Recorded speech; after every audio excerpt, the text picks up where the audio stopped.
Africa is a continent, and as many of us know, the continent is not a single country. Africa is currently divided between 54 different independent countries, but what would happen if all of these countries united today to form a united African state? What would Africa the country look like in the world, and how powerful of a country would it actually be?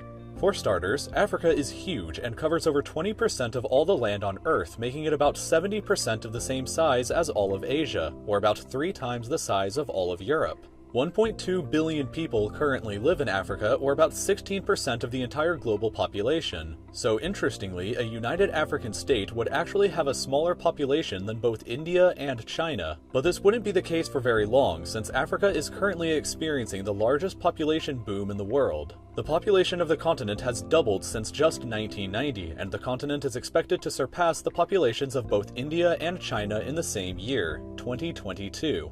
According to official UN estimates, the population of Africa is expected to reach a massive 4.4 billion people by the end of the 21st century and comprise 39% of the global population. This enormous demographic shift in the future will ensure that a united African state has a dominant position in the world, but it comes with several challenges. The population of Africa currently is the youngest in the world, with a median age of just 19.7 years old compared to the global average of 30.4 years old. Literacy rates are also low, with only 64% of the population being considered literate, but this varies between regions. In Libya, for example, the literacy rate is very high at 94.2%, while in South Sudan it is very low at only 27%. HIV infection rates in the continent would also pose a severe challenge to the United Africa, as 11% of the population in sub-Saharan Africa is currently infected with the disease. In addition to these challenges, a united African state would also struggle with the extreme diversity on the continent. Africa is the most linguistically and ethnically diverse continent on the planet, where somewhere between 1,250 and 3,000 languages are spoken. Because of this, Africa is the most multilingual place in the world, where many people speak at least 2 African languages and 1 additional European language. A situation similar to South Africa, where there are 11 official languages, would probably have to exist. The most common languages are Arabic, spoken by about 17% of the population, mostly in North Africa, Swahili by about 10% located mostly in Southeast Africa, Berber by 5%, and Hausa by another 5%. English, French, and Portuguese are very common lingua francas understood by a large amount of people, where English is understood by 13% of the population, French close behind at 11.5%, and Portuguese by 3%. All of these languages would probably have official status as well as several others. There are hundreds if not thousands of different ethnic groups that exist in Africa. We're used to seeing this map to represent the continent, but a more accurate map may be this one, which shows how incredibly diverse the continent really is. Because of this, it's almost impossible to give figures for exact ethnic populations in the continent, but no one single group would even have over an 8% share of the total population.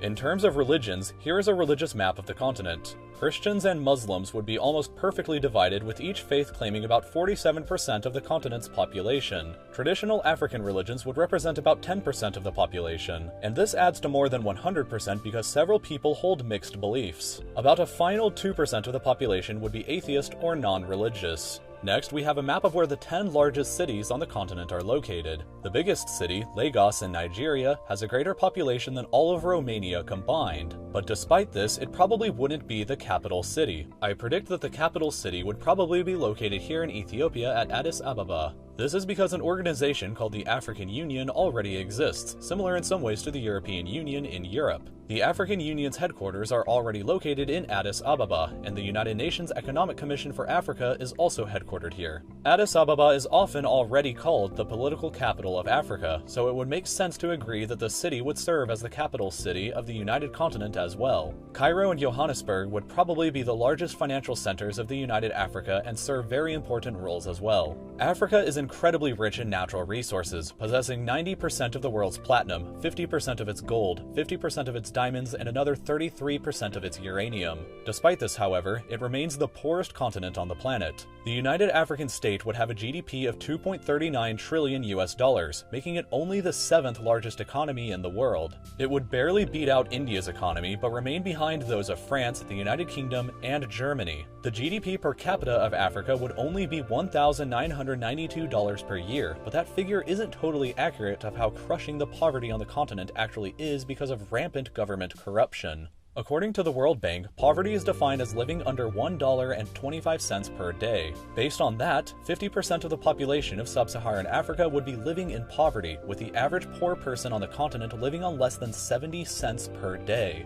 This picture kind of highlights how severe this problem is, especially when you compare it to other continents. But Africa has a lot of room to grow. The continent is projected to be the quickest growing region in the world in the future, and her GDP is expected to finally overtake France and the United Kingdom by 2023, but will still remain behind Germany then. All things considered though, Africa certainly has the potential, if it united, to become a superpower by the close of the 21st century. It would have a massive population to fuel a massive army and a potentially huge economy that could one day rival the rest of the world. With one flag, Africa the country would be a united continent, optimistically looking forward to what the future would bring for her.